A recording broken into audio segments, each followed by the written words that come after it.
Selamat pagi anak-anak, kita berjumpa kembali. Salam siang dari Pak Parlim. Pagi ini kita bicara tentang revolusi hijau. Ya, apa sih revolusi hijau itu? Ya. Revolusi hijau itu suatu gerakan ya, untuk meningkatkan produksi pertanian. Ya, ini terutama kita ngomong tentang makanan pokok. Ya. Makanan utama manusia di dunia itu yang mau ditingkatkan. Itu inti dari revolusi hijau. Ya. Latar belakang revolusi hijau itu diantaranya ini.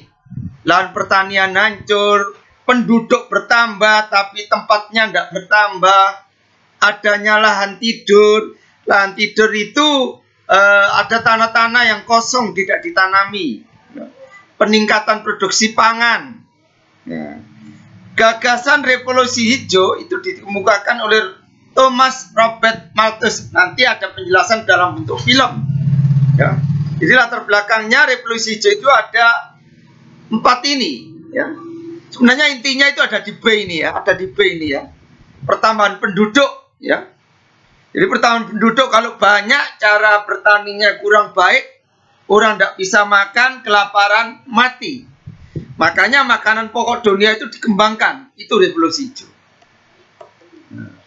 Dampak positif revolusi hijau ini, ya. Jadi pertanian meningkat hasilnya, teknologi pertanian meningkat, ekonomi meningkat. Ini dampak positif. Tentunya ada dampak negatif revolusi hijau. Ya. Dampak revolusi hijau itu banyak sekali negatifnya. Ini. Jadi bagi hasil digeser dengan sistem upah, ketergantungan pada pupuk kimia. Jadi orang petani itu kalau nanam padi, ngasih pupuk sebanyak-banyaknya, bisa hasilnya itu supaya banyak, supaya bisa banyak hasilnya. Akhirnya tanah di Pulau Jawa itu manja. Kalau tidak dipupuk, tidak menghasilkan padi yang baik. Itu dampak negatif. Nah, zat kimia ya, ini berdampak dalam lingkungan kesehatan kita. Seorang petani mau nanam tanaman supaya sayurannya tidak dimakan hama, disemprot hama sebanyak-banyaknya. Ya. Nah, pestisidanya nempel di daun, di sayur. Sayurnya dijual di pasar. Mama papamu belanja, cari sayur yang tidak gropil daunnya. Cari daun yang baik. Justru itu yang bahaya. Justru daun sayur yang bolong-bolong itu dimakan ulat. Artinya apa? Petani tidak kasih pestisida. Justru itu yang baik. Akhirnya banyak orang punya penyakit kanker dan sebagainya itu karena itu tadi. Pembasmi hama yang berlebihan. Kemudian panca usaha tani. Ya, pemerintah Indonesia ini berhasil membuat panca usaha tani ini dari IPB Bogor. Apa panca usaha tani? Tolong dicari sendiri. Ada 5 cara untuk supaya pertanian kita ini hebat, menghasilkan yang banyak. Apa 5 itu? Apa panca itu? Tolong cari di internet. Nah, lebih jelasnya Pak Parlim hari ini akan menampilkan film tentang revolusi hijau. Lebih jelasnya dalam film ini. Kita saksikan. Revolusi hijau.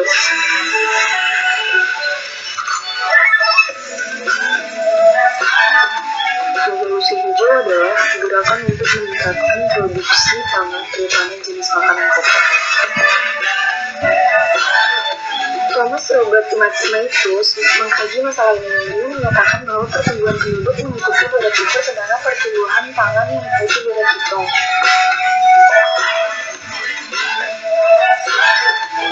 Organisasi pertama yang mensponsori kegiatan penelitian tanaman pangan adalah Ford and Rockefeller Foundation, berhasil mengembangkan berbagai bibit unggul dengan usia pendek sehingga dapat panen berkali-kali dalam setahun.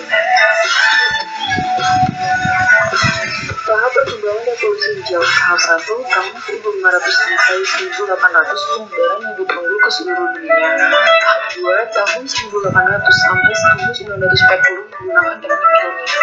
Tahap 3, saat Perang Dunia II, saksi bibit dan varietas unggul. Tahap 4, gabungan tahap 2 dan 3 digunakan untuk negara berkembang. Perkembangan revolusi hijau di Indonesia.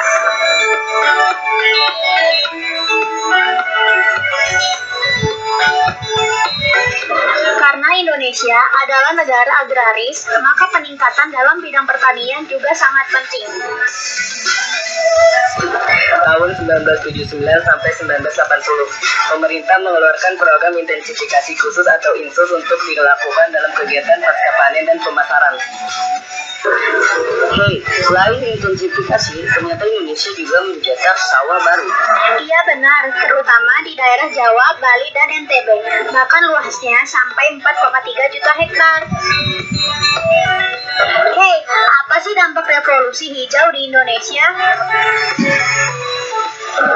Dampak positifnya, munculnya tanaman unggul serta menambah penghasilan masyarakat. Kalau negatifnya, akan ketergantungan dengan zat kimia serta resistensi hama.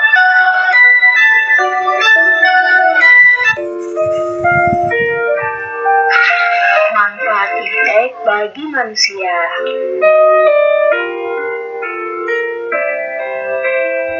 Dapat membawa kita ke zaman yang lebih maju dan modern.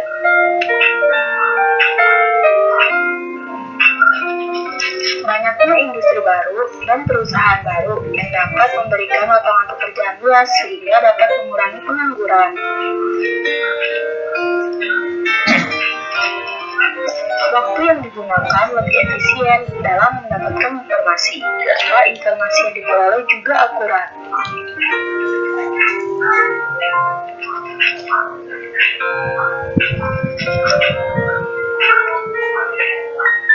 Sumber daya alam yang ada di bumi ini lebih mudah dikelola dengan optimal dan berkualitas. Munculnya berbagai macam metode pembelajaran baru sehingga memudahkan pelajar dalam memahami materi-materi pelajaran. Munculnya gaya hidup dan keterampilan kelas menengah yang dapat menjadi pelopor dalam bentuk kebebasan berpolitik.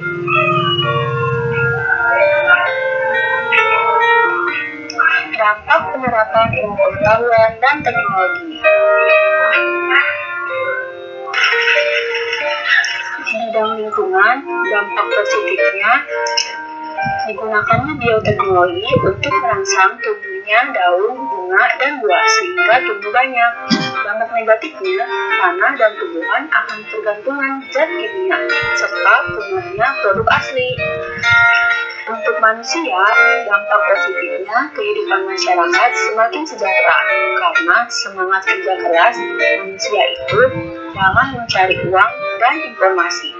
Dampak negatifnya munculnya sikap konsumtif karena segalanya ingin memiliki serta kesenjangan sosial dalam masyarakat itu sendiri.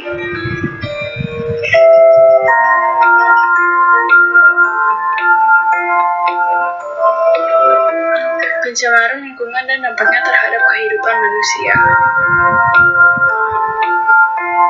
Efek rumah kaca, polusi udara, pencemaran air dan tanah, hujan asam, lubang lapisan ozon, dan lain-lain. Upaya mengatasi pencemaran lingkungan.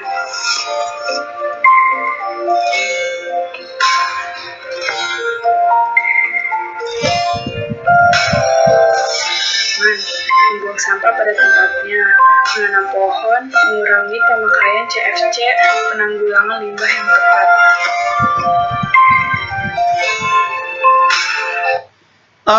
Itu saya kira materi sesi kedua, bab kedua dari iptek, ya.